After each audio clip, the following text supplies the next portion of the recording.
But just hours before this meeting with Kim, Trump ripped what he called the haters and losers who have expressed skepticism about how successful he has been and how successful he's going to be. Haters and losers.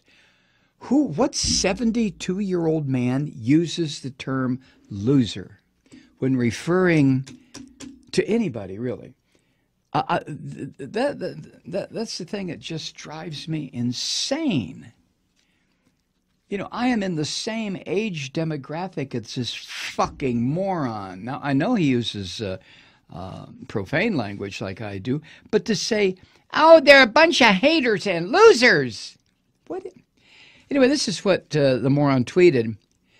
Quote, the fact that I'm having a meeting is a major loss for the U.S., say the haters and losers. We have our hostages, testing, research, and all missile, misspelled, launches have stopped, misspelled. You know how he spells stopped? S-T-O-P-E-D. Yeah, it's right here. And these pundits who have called me wrong from the beginning have nothing else they can say. We will be fine. Haters and losers. This man is a walking virus, and he's infecting just everything. And his handlers in the Kremlin are just, I mean, they're fucking ecstatic.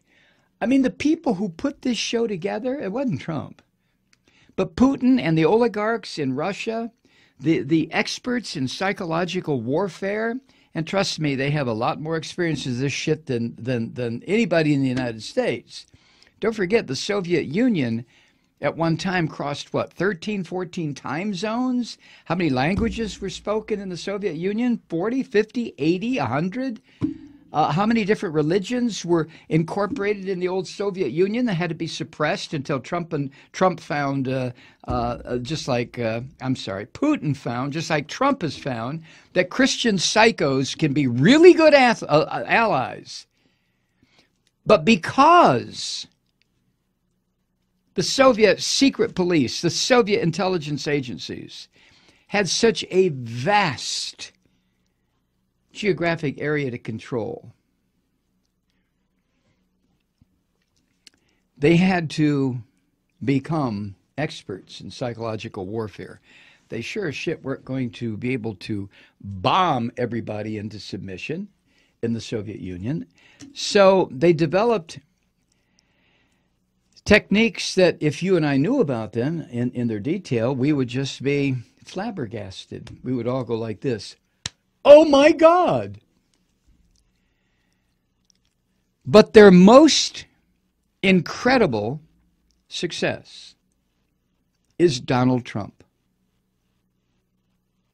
Donald Trump. He has been primed for the hold that the Russians have on him for probably 30 or 40 years. And seriously primed over the last maybe 30, when, if you remember, Trump's, not the moronic son, Eric, but the real shithead, Donald Jr., when he said some time ago, we don't need, I'm paraphrasing, we don't need financing from institutions in the United States. We have tons of Russian money. We have Russian money coming out of our asses. We have Russian money, okay? And again, of course I'm paraphrasing,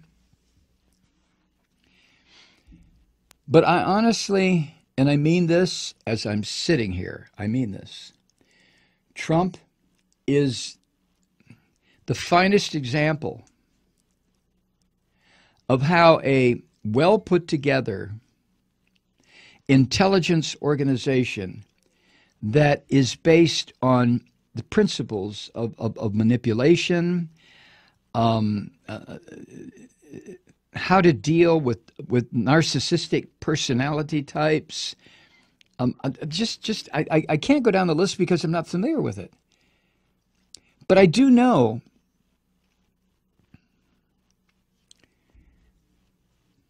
that the Soviet and now the Russian secret intelligence organizations, secret police, whatever you want to call them, the intelligence organizations really, have been honing and refining these techniques since shortly after World War I, after the revolution, the Russian Revolution. After things settled out, and I don't mean that as cavalierly as it sounds, but when things settled out and the Bolsheviks got control, and the minority parties within the revolution that were hoping to establish a democratic republic were either hatcheted to death or shot or hanged or exiled. But Donald Trump